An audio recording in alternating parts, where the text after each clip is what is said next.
Hi hello welcome back to my channel. Friends, ఈరోజు అయితే నేను రేషన్ షాప్కి అయితే వెళ్ళి రేషన్ రైస్ అయితే తీసుకొచ్చిన.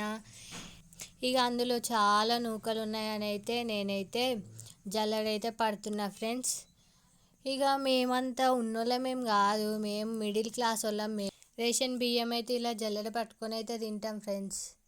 ఇక ఏం చేద్దాం, మనకు కూడా మంచి రోజులు రాకపోతాయా? ఇక మనం కూడా సన్న బియ్యం తినకపోతామా? ఎట్లాగైనా ఇవైతే సన్న బియ్యమే ఇస్తురు, కానీ ఇక మనకు కూడా మంచి రోజులు రాకపోతాయా ఫ్రెండ్స్? చూద్దాం.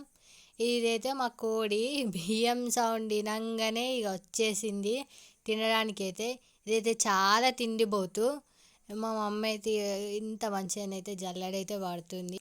నన్ను పట్టమంటేనేమో నాకు మా మమ్మీ లెక్క పట్టేస్తలేదు. ఎంతైనా మమ్మీసే కదా ఫ్రెండ్స్. నా ఛానల్ని కొంచెం సపోర్ట్ చేయండి కదా. మీరు సపోర్ట్ చేస్తే ఇంకా మరిన్ని వీడియోస్ అయితే మీకోసం అయితే ముందుకు తెస్తా. నన్ను కూడా సపోర్ట్ చేయండి ఫ్రెండ్స్.